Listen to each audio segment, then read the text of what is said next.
I'm here to show you how something you can't see can be so much fun to look at. You're about to experience a new, available, and exciting technology that's going to make us rethink how we waterproof our lives.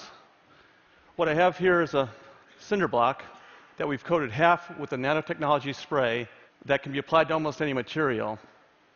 It's called ultraevertdry. And when you apply it to any material, it turns into a super hydrophobic shield. So this is a cinder block, uncoated, and you can see that it's porous. It absorbs water. Not anymore. Porous, non-porous.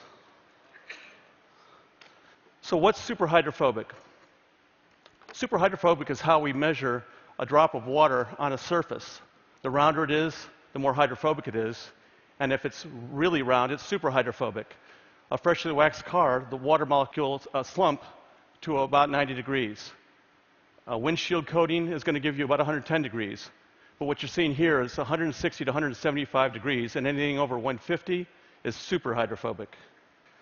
So as part of the demonstration, what I have is a pair of gloves, and we've coated one of the gloves with the nanotechnology coating. And let's see if you can tell which one, and I'll give you a hint.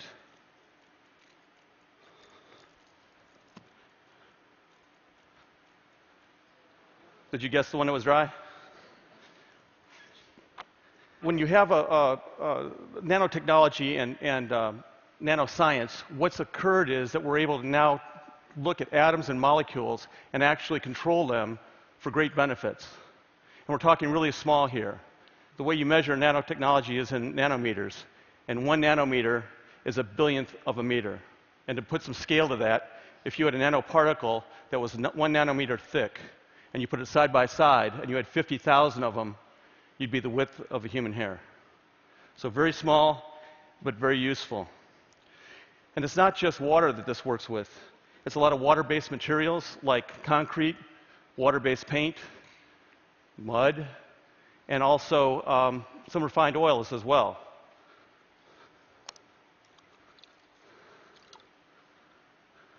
You can see the difference. Moving on to the next demonstration, we've taken a pane of glass and we've coated the outside of it, we've framed it with the nanotechnology coating.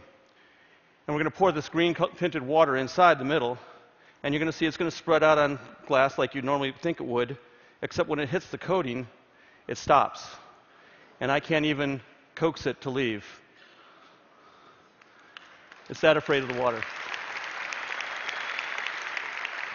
So what's going on here? What's happening? Well, the surface of the spray coating is actually filled with nanoparticles that form a very rough and craggly surface. You'd think it'd be smooth, but it's actually not.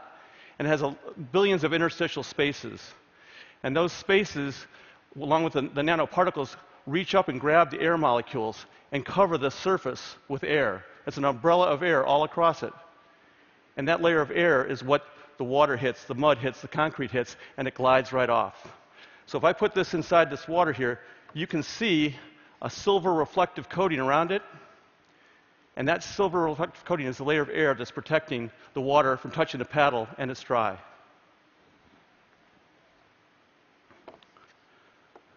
So what are the applications?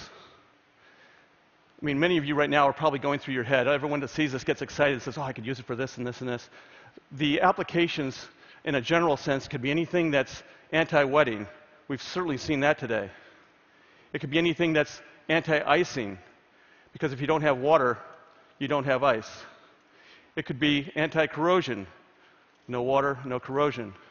It could be antibacterial. Without water, the bacteria won't survive. And it could be things that need to be self-cleaning as well. So, imagine how something like this could help revolutionize your field of work. And I'm going to leave you with one last demonstration, but before I do that, I would like to say thank you and think small.